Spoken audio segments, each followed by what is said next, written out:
American Football Stories is brought to you by Coach Paint. Coach Paint is a great tool that allows us to add graphics to player highlight clips similar to the graphics you see on TV. Coach Paint offers the ability to clearly tellustrate video while increasing retention of information in a shorter amount of time. Up your game with Coach Paint today.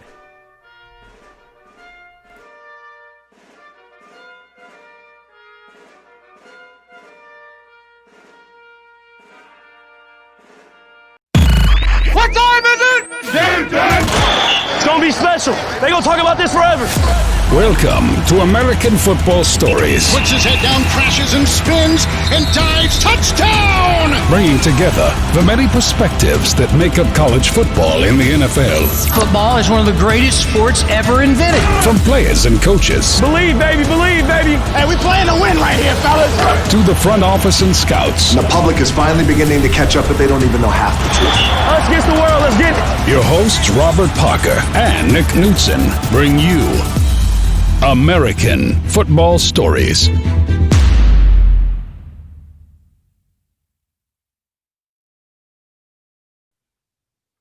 Welcome to the American Football Stories podcast brought to you by Coach Paint. Today is January 11th, 2021. My name is Nick Knudsen. I'm joined by my co-host Robert Parker, and we'll break down this weekend's super wild card action in the NFL. My main takeaways from the super wild card weekend is that it's greater. It's much better than the regular wild card weekend by far, not even close. The extra two games really make a difference. The matchups seem like they're better. It always seems like there's some blowouts. Like, I feel like every wild card weekend has those stagnant matchups like the Texans and Bengals, Rob. We didn't get that this year. Every game, like the only one I'd put in that category might be the Bears and Saints, but that was even the game. Yeah, you're right about that one, Nick. This is definitely the best week so far for football. And I tell you what, and it was because of the super wild card weekend. You had 3 games Saturday, 3 games on Sunday. And It just seems like you could sit down and enjoy a whole day of football and not be guilty by flipping the channels or whatever to another team. So I thought this was pretty cool, super wild card weekend, and I definitely enjoyed myself, all weekend watching football. College football needs to take notes on this because they spaced out the games really well. Granted, all the conferences run their own schedules and everything. We don't have to get into that, but it was perfect. 1 o'clock, 4 o'clock, 8 o'clock. It was none of them interfered. You watch one game at a time. It was great the way it was spaced out. Wide range of results also is another takeaway. 2 long-suffering cities finally get playoff wins. Couple of underdogs pull off upsets. Couple of favorites squeak by. But really, I know Chicago wasn't a ton of fun to watch, but really not a bad game of the bunch if you ask me. Not really. I think, that was probably the more lackluster game out of the whole weekend, that Saints in Chicago. But I think the fans and everyone coming in kind of, put that in that. Yeah, they expected that. So yeah. I actually think it wasn't as bad as people expected. It kind of lived up, to a hype to a certain extent. But for the most part, I kind of feel like, that was the lock of the week if you're a betting person to go with the Saints. I know some of the bettors are kind of kicking themselves with that late touchdown that the Bears got. But for the most part, I think, this game was, pretty evenly matched up. The Bears just couldn't score enough points. But for the most part, I think every game was a great game that we got a chance to watch. Even the last game of the Sunday night slate with the Pittsburgh Steelers and Cleveland Browns, how, Cleveland got out to an early start, but Pittsburgh came storming back. So I think that kind of, chalked it up to be a good wild card weekend. Yeah, I'm a big fan of the expansion to 7 teams to give us that super wild card weekend. Everybody made a point to call it the super wild card weekend, so I guess we're going with that from now on. But we're set for some great matchups next weekend. All good here. Let's dive into each of them. We'll go in order of how they happened on Saturday afternoon. You had Indianapolis travel up to Buffalo. Buffalo shook off a slow start in this one, and they finished the first half strong to take a 14-10 lead in the locker room.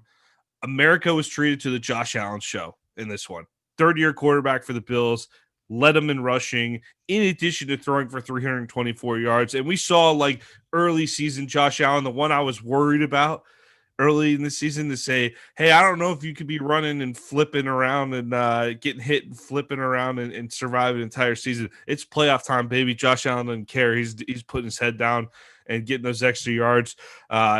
Hey, I don't hate it. The playoffs, you're here. You're here now. You don't have a whole season to get through anymore. But Indy did hang around in this one. Colts fans will no doubt point to missed opportunities as key reasons for defeat. Rob, I want to go over a couple of those with you and get your thoughts on them. Head coach Frank Wright, he's known for his aggressiveness, and it was on full display. We saw it as a play caller when he was the OC in Philadelphia when they won the Super Bowl with Nick Foles. I love his style. And he really does follow. Like he does a good job for the most part of following the analytics to some regard. Not entirely, but he does it. He's one of the more aggressive coaches in the league, in my opinion. But when you are super aggressive, you live by the super aggressive play calls and you die by the super aggressive play calls. And unfortunately, you ended up on the die side today for the Colts. Late in the second quarter, Indianapolis leading 10-7. The Colts drove inside the Buffalo 5-yard line, 3rd and goal from the 1-yard line. And the Bills defense forced Jonathan Taylor to bounce outside and bottled up the emerging Colts star running back to force a 4th and goal from the Buffalo 4-yard line. So you kick the field goal, you go up 13-7, under 2 minutes left in the half, right? Because Sean McDermott ends up calling a timeout to stop the clock, 1:53 left. And I honestly think the extra time ultimately is what pushed Wright into going for it on 4th and goal from the 4-yard line instead of kicking the field goal. Rivers ends up lobbing a nice pass to the corner of the end zone, but rookie Michael Pittman couldn't quite come up with it. Buffalo followed that decision with a 10-play, 96-yard drive in 1 minute and 32 seconds to go up 14-10 before halftime. I know the easy thing to do is second guess Reich on this call, but if the Colts had converted, Rob, they would have been up 17-7 going into the locker room, and Reich would have been everyone's favorite gutsy play caller this week. That's all we'd be talking about. So instead of criticizing Reich, because he's got enough of it, in my opinion, defend his call to the audience. You don't have to agree with it. Just explain his logic there. Why did you go for it in that situation? Yeah, I mean, if you're an analytics type of coach and you follow the analytics of the game, I think, it's a great aggressive call, to make that pretty much to go for it on 4th and down right there in the goal line. And your defense was playing fairly good, especially in the first half. So, I mean, for example, you have an aggressive play call in Frank Wright and he goes for it. But just like what happened, the outcome of that, you didn't get the touchdown with Michael Pittman, kind of stretching out to grab that one in. You don't expect the Buffalo Bills to drive all the way downfield the way that your defense is playing. So I think that was probably running through Frank Wright's head. And he knew in order to beat the Buffalo team, you're going to have to score points because, with Josh Allen and Stephon Diggs and Cole Beasley, the way they've been playing all year, they've been putting up points. So, if this game got into a shootout, I think scoring a touchdown in that particular drive would have benefited, the Colts moving forward. And I think that's the, particular play call that they was going with in that particular time. But once again, it backfired on them. But at the end of the day, it was an aggressive play call. Your defense is playing good.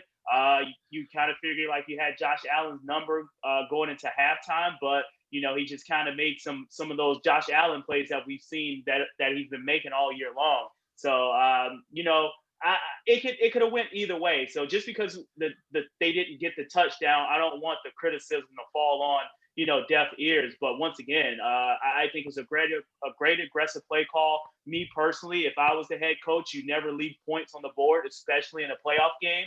But I think it was a right thing to do in that particular time. Yeah, you could argue the defense was playing well enough to kick the field goal and take the points, right? Like hey, look, I understood the logic. I was a little surprised. You don't see it a whole lot. They almost completed the pass, though. I mean, it was just past Michael Pittman's fingertips. It was a great pass by Rivers, nearly completed. And if they go up 17-7 going into halftime, that's going to be – I think that's going to be a tough mental hole for the Bills to climb out of.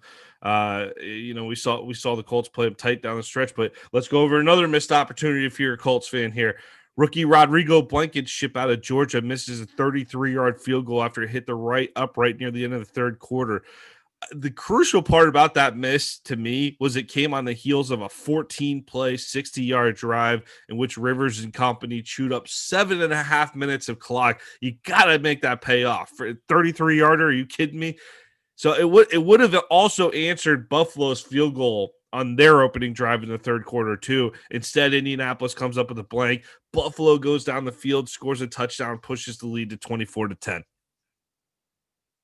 Yeah, actually, I think that was more of the most pivotal missed opportunity in the game for the Indianapolis Colts, the missed field goal compared to, going forward in the second quarter before halftime. So I think that Rodrigo Blankenship missed field goal was actually one of the more missed opportunities that the Indianapolis Colts suffered in this game.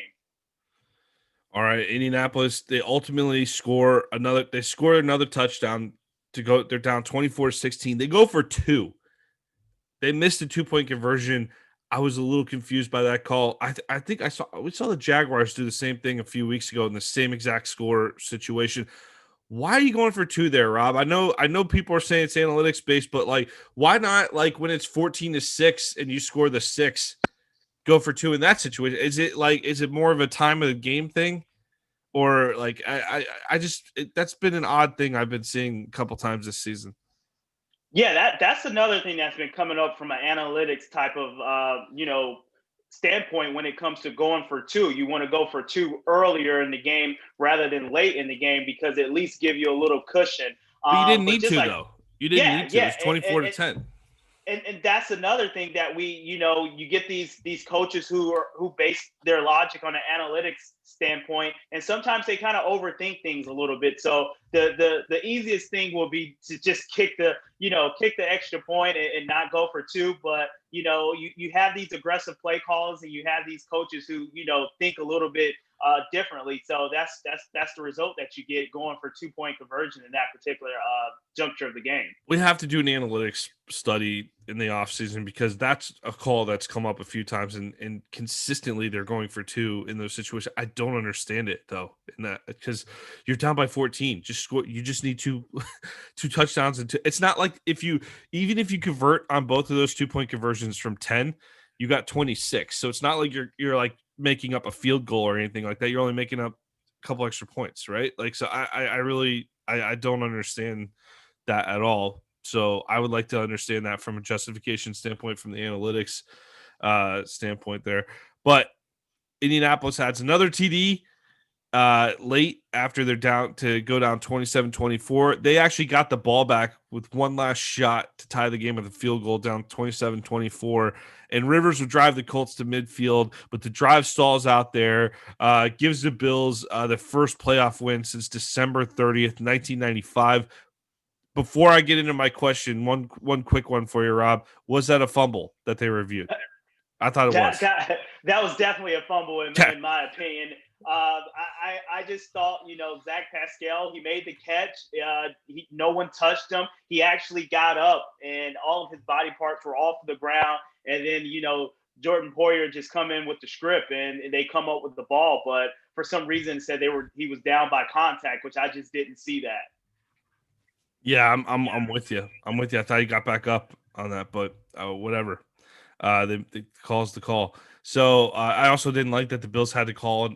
It seemed I know they said the booth stopped it, but the Bills had to call a panic timeout to get it stopped. I didn't like that either, and I know they were kind of going off. I think Tony Dungy was going off on that.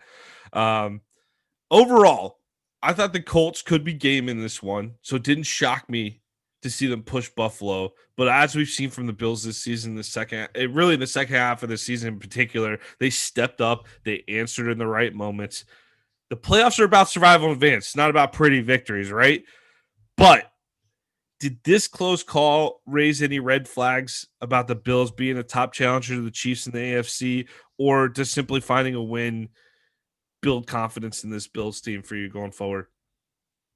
Just like you said, it's the playoffs, so it's survive in advance. And I tell you what, I mean, it may not been the the victory that the Buffalo Bills and the fan base wanted to have in regards to having being a blowout. I mean, yeah, it was a close game, but at the end of the day, this franchise haven't won in a long, long time. So I tell you what, a win is a win at this point, and I still think the Buffalo Bills was a legit contender to go against the Kansas City Chiefs. No matter what was the outcome or how was the game played, I think this Colts team is a really good team on both sides of the ball with a good defense, a good run game. And Phillip Rivers he's old, but he can still get the job done. So I think it was a difficult matchup for the Buffalo Bills, but at the end of the day, you win in advance. And once again, I really think this Buffalo Bills team can be a legit contender going up against the Kansas City Chiefs. Got it. Yeah, got it. Got to bring their A game. This is not a team that can afford to play a little bit off and win. They got to show up with it each and every week. I still like this Bills team. Obviously, I think they've been playing great especially the second half of the season. They've just been playing fantastic. But I'm a little nervous with the Ravens coming to town next week, and we'll get to Baltimore, and I'll get to why about that. All right, let's go to the Saturday afternoon matchup, the Los Angeles Rams. So anyway, Buffalo ends up winning that game 27-24. Let's go to the Saturday afternoon matchup with the Rams. The LA Rams pull a big time upset over Seattle 30-20. This was an ugly Week 16 rematch that decided the NFC West, went the Seahawks' way that time. But the 3-seeded Seahawks, they really, of all the picks, you said New Orleans was the common sense one. This was also a no-brainer choice. The Seahawks over the Rams this weekend. We saw the Rams start Wake Forest alum John Wolford at quarterback in place of Jared Goff to finish off the season. And Goff's still recovering. He's only 12 days off of thumb surgery. He was going to dress and be active for the game, but he wasn't expected to play. He's got pins in his thumb. He's trying to recover still. So when Wolford was hit in the head and sent to the hospital on the second drive of the game, things were not looking too good for Sean McVay in Los Angeles. But luckily for McVay, he didn't have to go to a third string option as Goff was able to gut it out. And we've known the Rams as an offensive team since McVay's getting there. They're offensive minded for sure since he's arrived in LA. But the defense carried the day. And they proved that LA can lean on stellar defensive play to make a run in the playoffs because this offense, even though they put up 30, that 30 was thanks in part to a defense that held Russell Wilson to a shocking 11 for 27 passing for 174 yards. Wilson's pick six to LA defensive back Darius Williams was the key play that sparked the upset. Williams jumped a wide receiver screen to the outside, took it 42 yards to the house, put LA up 13-3 in the middle of the second quarter. Just when it looked like points were going to be at a premium, when with Goff with his injured thumb coming in. Rob, I want to know what makes this LA defense so good. We saw the Seahawks score late to get to 20, so they were really at 13 for most of the game here. What makes LA's defense so good, and do you expect this win to boost defensive coordinator Brandon Staley's stock over the top to the point where he's going to get a head coaching job this cycle? Because he's a young guy, he does some different things on defense, and he's in the hunt for some of these jobs. But a win like this could absolutely boost him over the top, couldn't it?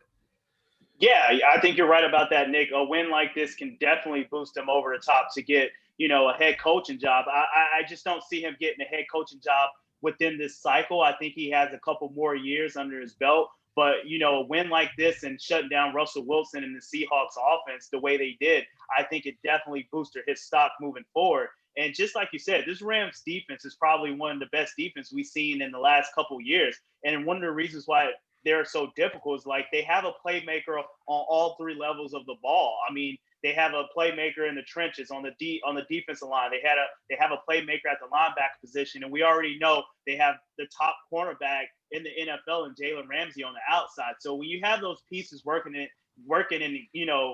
having that continuity that they have on the defense side of the ball, I think it sets the tone to have a great defense. And pretty much they just made Russell Wilson look so uncomfortable. Like Aaron Donald, it just seems he's unblockable. It really seems like, Seattle had a little breath to breathe a little bit when Aaron Donald went out the game and he kind of got banged up. But this defense is not a one-man record show in Aaron Donald. It's a team defense. So even with Aaron Donald out, it was still able to ride the ship and play good defense to finish out that game against Seattle.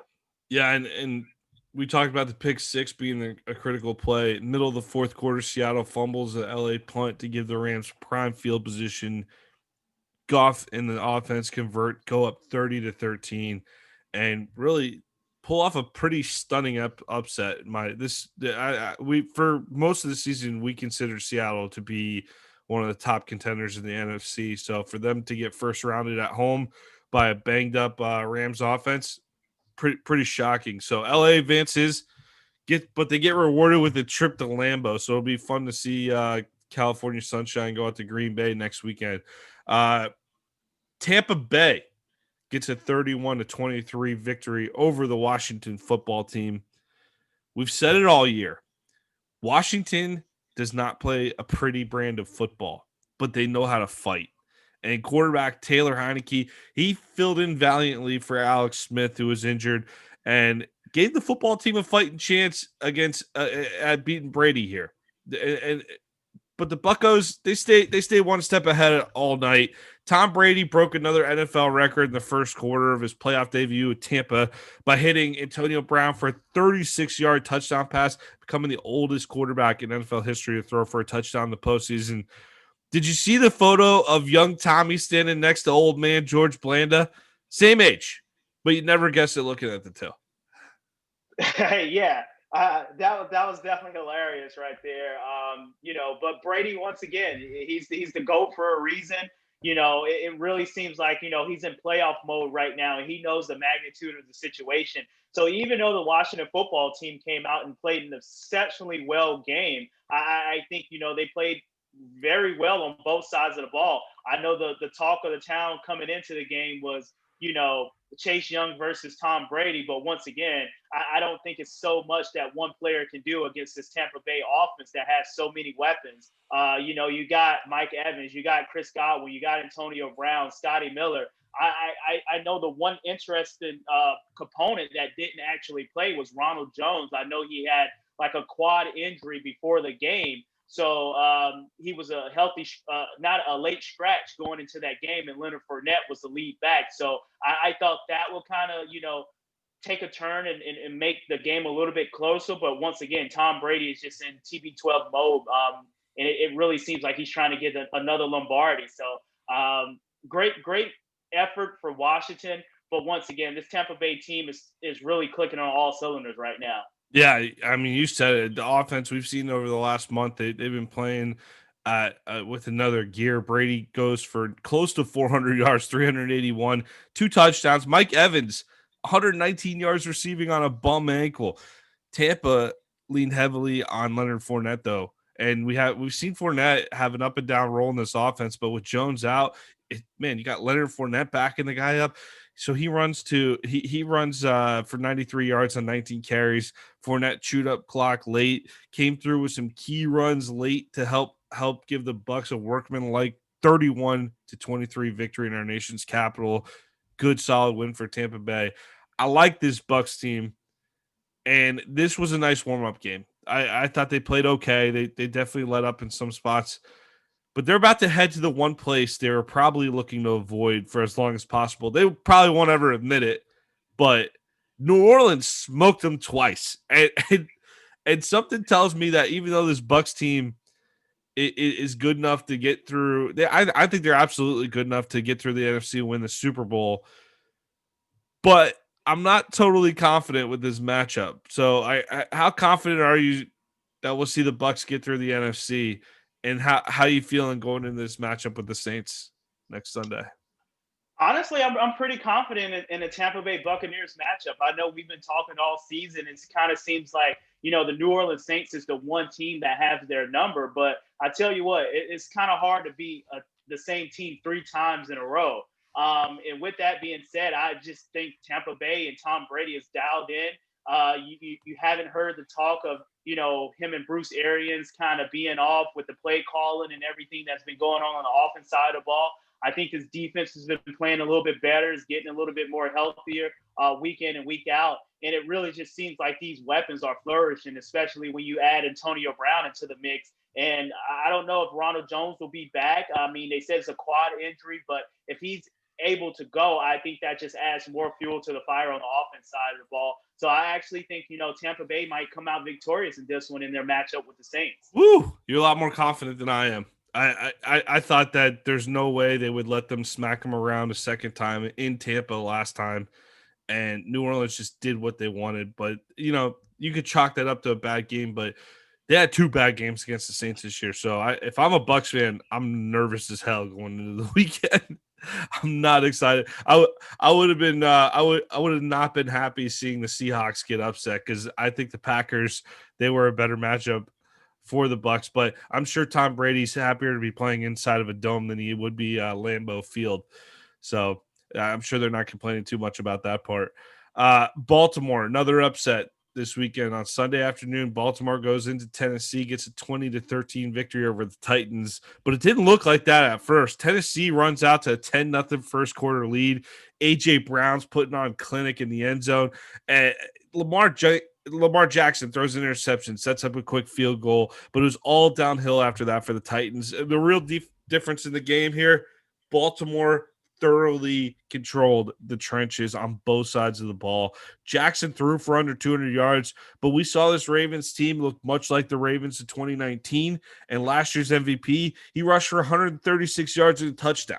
Unbelievable from the quarterback position. Baltimore rushes 236 total, and they did just enough to eke out the 20-13 win in Nashville.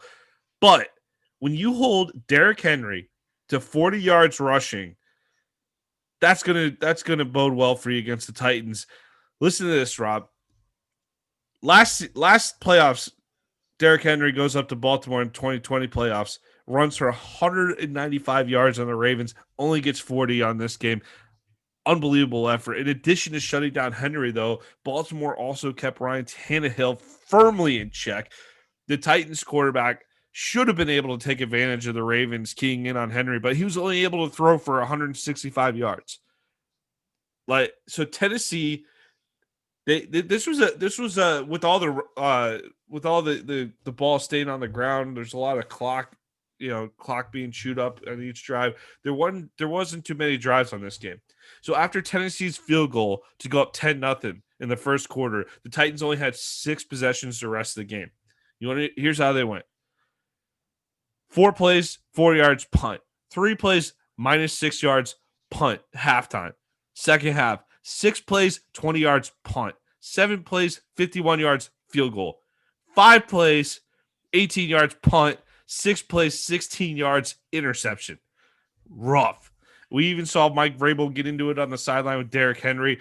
But here's my concern, Rob. Overall, Tannehill I thought he had a really good follow-up season, and nobody in Tennessee should be regretting that contract they gave him. But after last year's run to the AFC title game, I'm referring to, the Titans seem to be in good hands. But after what you saw yesterday, do you have some doubts about Tannehill in big situations going forward? If Henry's going to attract that kind of a focus and attention and get shut down, held to 40 yards rushing, and Tannehill can't take advantage of it, that type of performance seems like it should inspire some soul searching in Nashville this offseason. I'm actually a big Ryan Tannehill advocate. I think, he's definitely a starting quarterback within this league. I think, it wasn't so much about Ryan Tannehill. I think it was so much about, the play call. And it kind of just seems like, when Derrick Henry couldn't get going, it just seemed like Ryan Tannehill couldn't get in the rhythm. It just seems like Tennessee pushed all their chips in the middle of the table before the game and just said, hey, we're gonna let Derrick Henry run the ball and try to get the win and play good defense. But it just seemed like when that backfired, when the Baltimore Ravens defense wasn't letting Derrick Henry run for anything, it just seems like, okay, what do we do now? That's just how the Tennessee Titans offense looked against the Baltimore Ravens. Whether it was the Ravens defense playing at a high level, whether it was the Tennessee Titans play calling, didn't know what to do. I really thought A.J. Brown should have got targeted more times. He was the mismatch that Tennessee had going for them on the offense side of the ball, especially with everyone keying in on Derrick Henry running the ball, and they didn't take advantage of that matchup. It seemed like they took advantage of it in the first half, but in the second half, they really didn't take advantage of it, and it pretty much cost them the game. Yeah, and Arthur Smith, Tennessee offensive coordinator Arthur Smith, up for several jobs too. So it's interesting you point out the play calling. Defensively, though, Baltimore had it going today. We need to see more of that out of the. We need to see more out of the offense in Buffalo next week. But if the offense can rise up a bit and the defense can stay at this level, could we see Baltimore make a Super Bowl run?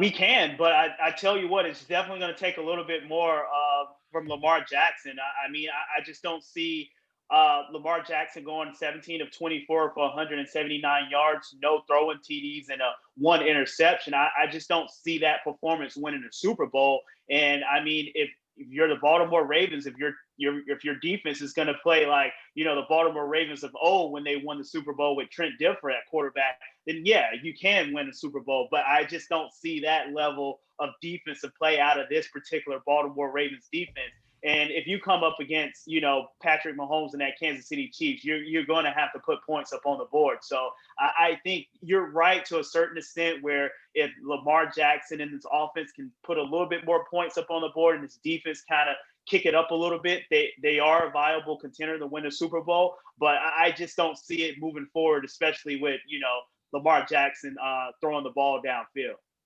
What'd you think about the Ravens' revenge logo stomp after the Marcus Peters interception? Yeah, I mean, I liked it. I mean, we're going to talk about, some comments being made, some bullet board material. You kind of seen some comments being made with Juju and the Cleveland Browns about the Cleveland Browns being the same old Cleveland Browns. So, and I know, you've seen a logo stomp or a logo celebration with the Tennessee Titans going against the Ravens before. So, this is one of those, rivalries that's slowly heating up moving forward. You kind of seen them getting into it. It was a chippy game. So I kind of like the added, celebration. With that being said, I know some of the team players of the Baltimore team came out and said it was more so a unity thing, a team thing, not so much of a disrespect stomping on the logo. But I'm not sure too much about that one. My understanding was that Tennessee did it in Baltimore. Yeah. So yeah, I did at first. I was like, whoa, and I thought the interception was extra funny because, well, first off, the Tennessee receiver just fell down, so it wasn't even a bad throw. The guy was there; he just literally fell down. Marcus Peters had an easy interception, but Louis Riddick, like the 3 plays leading up to that, was like, you got to pick on Marcus Peters here. You got to take a shot at Marcus Peters. I mean, and then he ends up coming with the play to seal the game. I thought that was great. Yeah, to Louis Riddick's credit, I mean, everyone kind of knows Marcus Peters as being an aggressive corner. Like he loves to jump routes. I'm not saying he was wrong. I just thought it was funny. Yeah, I think it was great analysis. You do have to target Marcus Peters, but the thing about it, you have to target Marcus Peters with your best wide receiver, and that's AJ Brown. I mean, you can't target Marcus Peters with a backup guy. I know Corey Davis went down and he wasn't healthy to finish out that game. So you're missing Corey Davis. So I think if you're Ryan Tannehill and you're the Tennessee Titans, I think you kind of have to, get the ball to your best offensive playmaker outside of Derrick Henry, which is AJ Brown. Well, this was a hard-fought game. Definitely a disappointing loss for Tennessee. Seems like the road team ends up winning this game more often than not when we see these two get together in the playoffs. But I think they also said it was only the 5th ever home game for the Titans in the playoffs. That surprised me too because they had a lot of good teams back in the day. But disappointing end of the season for Tennessee. They certainly wanted to make another run at it, but Lamar Jackson gets his first win in the playoffs, which I thought they made much of a big deal about because it's the man's in what is it, 3rd year of his career. Like, calm down, everybody. Like, but anyway, he gets his first win in the playoffs. Tough road for the Ravens to get to the Super Bowl. But I think this team, if they play their A game and they on both sides of the ball, we saw what that defense could do yesterday. If they show up and play on both sides of the ball, they're certainly capable of winning this tournament. Let's go down to the Bayou. New Orleans gets the 21-9 victory over Chicago. This game was a bit of a sleeper. If we're being honest, Saints leaned on the balance effort to slowly put the Bears away on Sunday. New Orleans ran 75 plays to Chicago's 49. Trubisky in the offense, they had enough life to sneak into the postseason. After he got benched, he came back in for Foles, gets him into the postseason. That's great. But a stout Saints defense, they hold the 7th-seed Bears to 191 yards passing, 48 yards on the ground. The Bears moved the sticks 11 times compared to the Saints 27's first downs in this game. And Drew Brees in the offense, they held the ball for close to 39 minutes compared to Chicago's 21. It definitely was the slowest of all the playoff games this weekend, Rob. But even if, even this one went into the second half, though, the Bears, they hit Brees 5 times. Khalil Mack got a sack on the board. How do you feel about Matt Nagy in Chicago? Because to me, this looks like no different than Lovie Smith's Bears. Like, he was brought into Chicago to fuel this team with some offense. It seems like they have playmakers, but the quarterback position is just not coming through for them. Trubisky, he obviously thought they gave him a better shot to win than Foles, but he doesn't strike me as a guy who's going to take you to the promised land. I don't think that's a hot take. So where does Chicago go from here? Like, you spent a 4th rounder on Foles last year. Where do you go? Like, this is the ultimate, like, we're in the middle of the pack and this is terrible because this roster, the way it's currently constructed, is never going to win a title. Yeah, I think you're right about that, Nick. And it starts with the quarterback position. I think, Mitch Trubisky gave the Chicago Bears the best chance to kind of sneak into the playoffs and kind of back their way into the playoffs this particular year. But moving forward, I think you're definitely going to have to, shape up that quarterback position. And just like you said, you have weapons. You have David Montgomery. I think he's a good young running back. You have Anthony Miller on the outside. I know Allen Robinson might want to try to move on and try to get big money elsewhere and be on a winning team moving forward. But you got the pieces that you need on the defense side of the ball. So I think the one piece that's really missing is, another weapon on the offense side of the ball in the quarterback position. So if you can you can kind of get good consistent quarterback play and get another playmaker on the offense side of the ball, I think you're right in the mix of thick of things in that division and to make a playoff run consistently year in and year out. Yeah, lot of figuring out to do if you're Chicago. I even think you got to evaluate whether or not Nagy is the guy. Clearly he works in some systems, but you got to the playoffs. That's a good thing. Probably deserves a chance to come back and retool it. But if you come back with the same plan at quarterback next year, I don't understand that at all. So you need to figure out a plan at quarterback if you're the Bears. And hey, you might be able to trade for a fella by the name of Deshaun Watson that you passed up on. Maybe Chicago. That'd be fun if that ends up happening. But who knows? New Orleans, they smoked Tampa twice this season. Saints defense gave Tom Brady all kinds of issues. Should we write those first 2 matchups off since they both took place before midseason, or do the Saints just match up well with the Bucs? I gave my thoughts on it, Rob. What do you think? Yeah, I think the Saints match up well with the Tampa Bay. I think the only game that you can pretty much write off is the first game, which happened earlier in the year.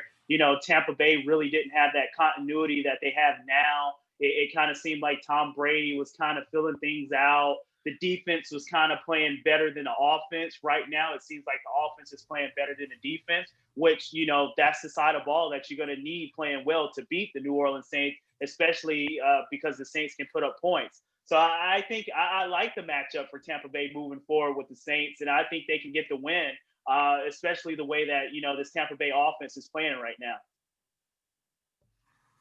Yeah, I think that Tampa is definitely in for it at New Orleans, but I feel like they're playing better ball. They're also playing better ball than the last time they saw the Saints. So I'm not loving the matchup for Tampa, but we'll see how it goes next Sunday in New Orleans.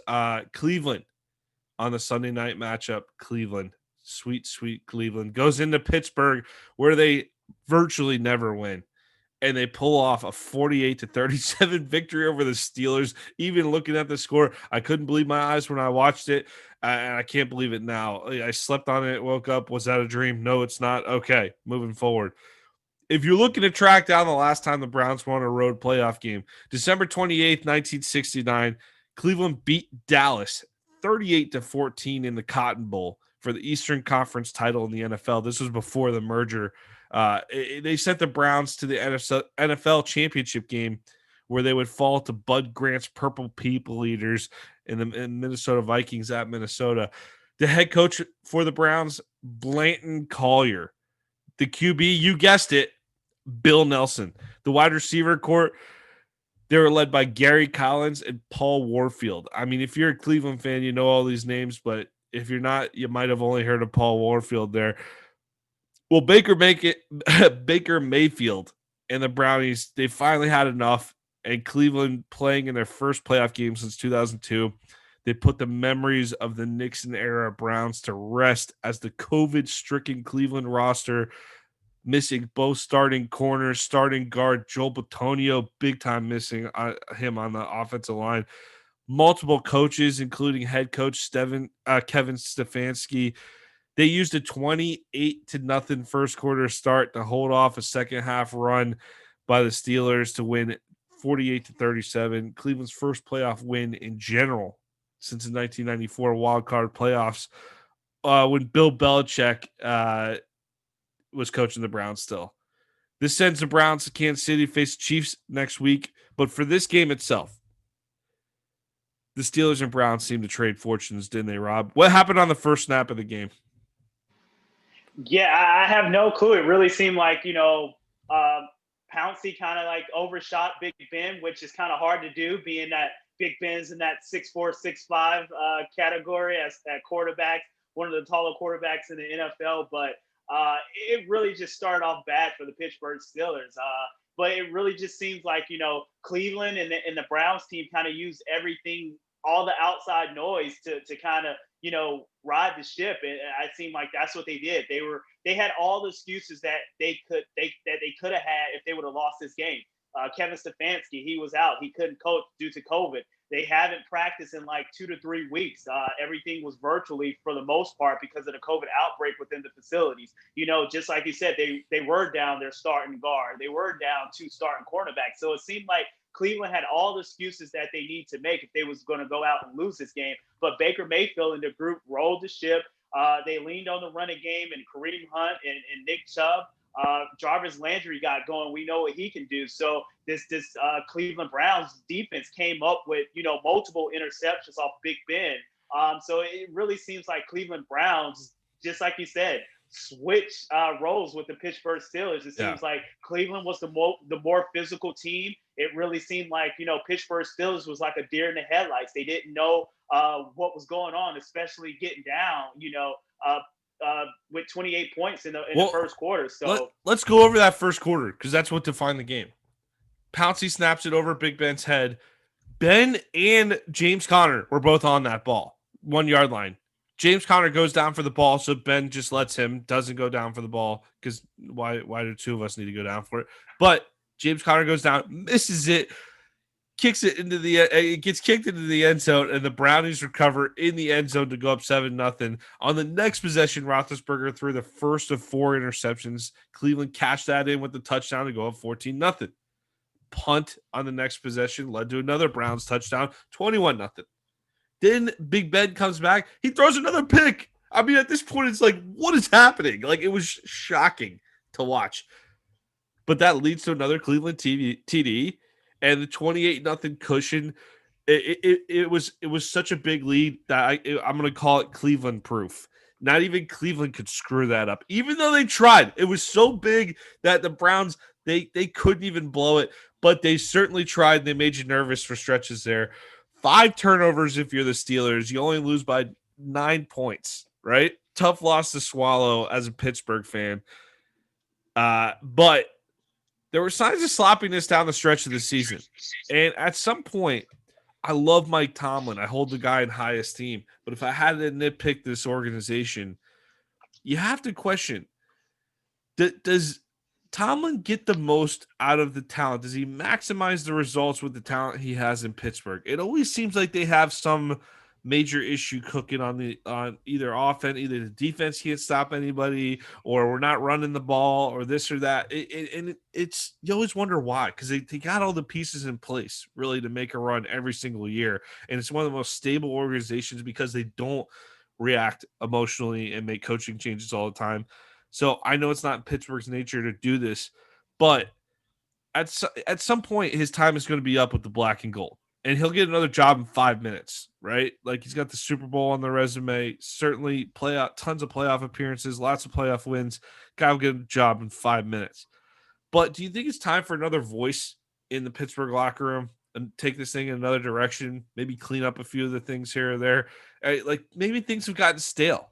Sometimes a change can be good, and for Tomlin too, not just the Steelers. Are you at that point if you're Pittsburgh after watching this game?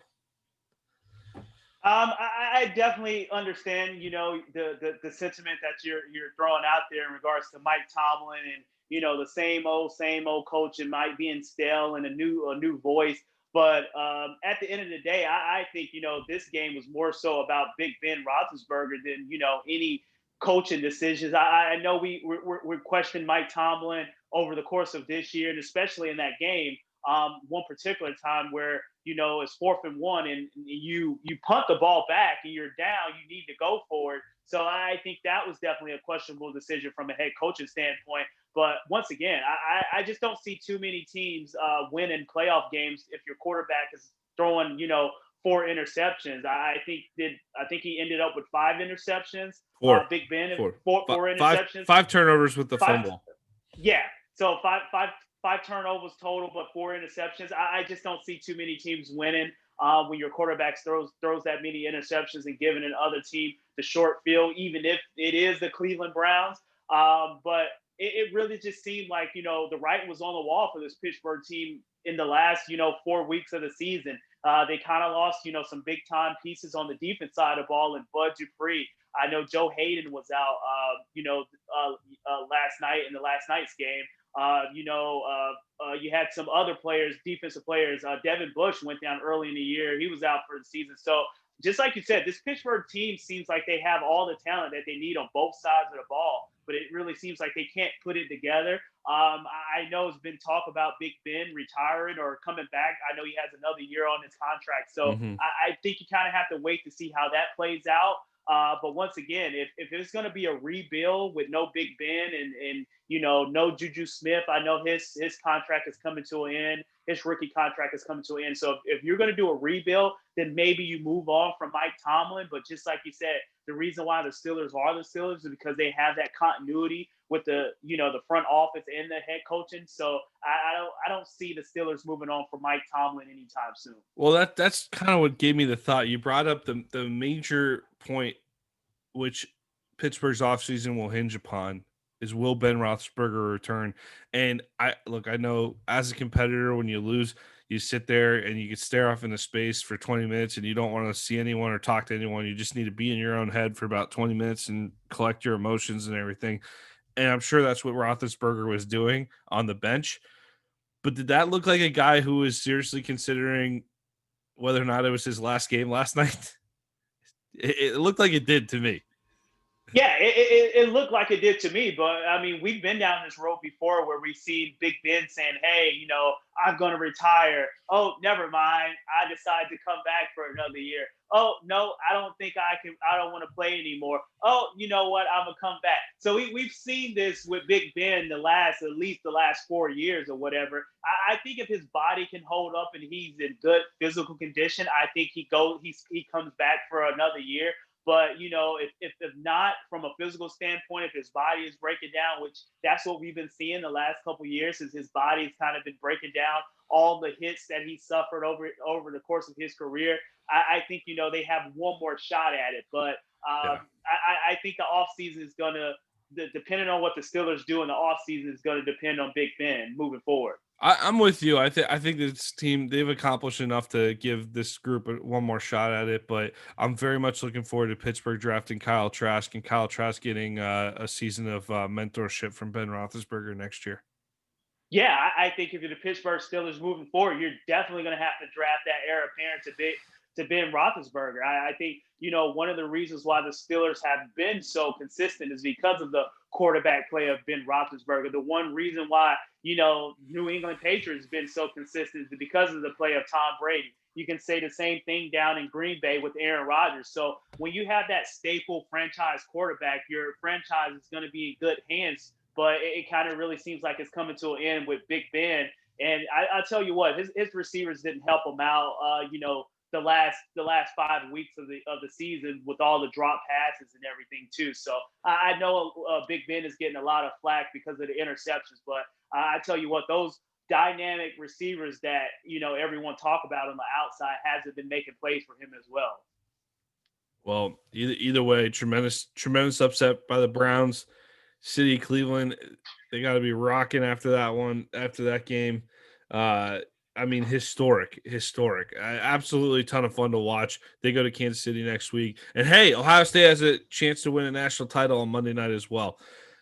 Rob, give us your quick rundown on your thoughts on each game. Just a sentence or two, nothing too long here. Next Saturday, you got the Rams going to Green Bay at 4:35. Yeah, I think in order for the Rams to pull this out, they're going to have to continue to play great defense. I think one of the key pieces is to see Aaron Donald's health. If he's healthy and he's good to go, I think the Rams keep it close. But if he's not, I think Green Bay is going to pull out the win in this one. Jalen Ramsey on Devontae Adams. That's going to be fun to watch. Baltimore at Buffalo. I think the Bills are on upset alert here. Do you feel the same way?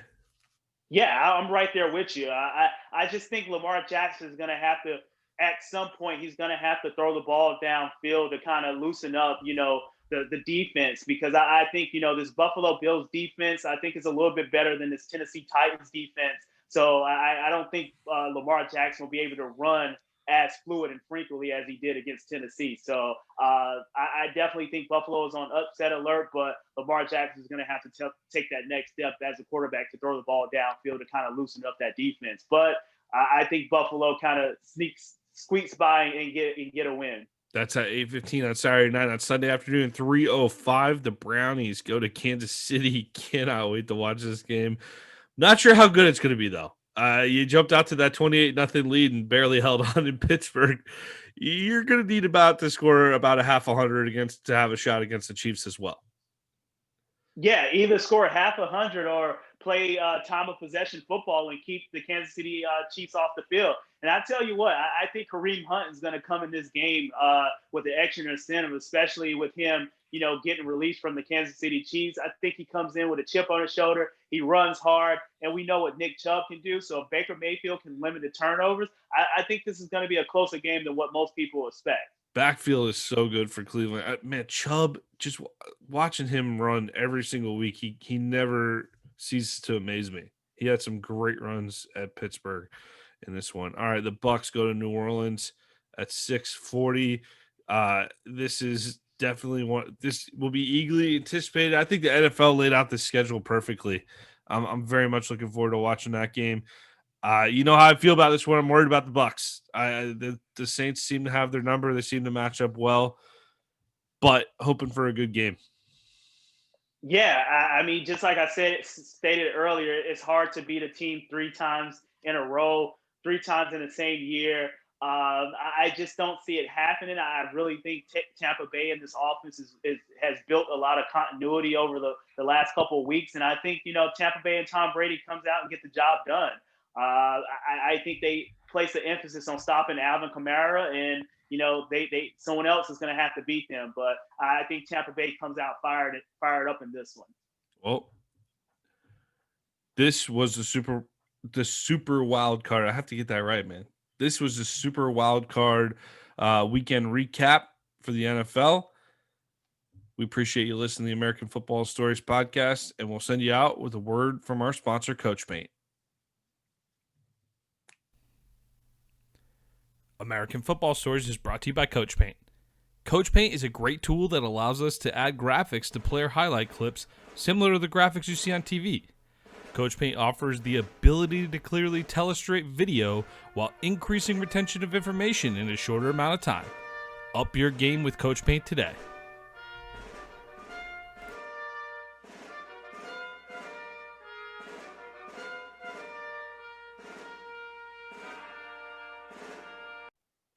Thank you for listening to American Football Stories podcast. Please subscribe to our YouTube channel, American Football Stories. We are working to grow our network on YouTube and we'd love to have you subscribe. You can find us also on Apple Podcasts, on Twitter at American FB Story, and on our website, AmericanFootballStories.com. I am Robert Parker. My co-host is Nick Knudsen. This has been another episode of American Football Stories.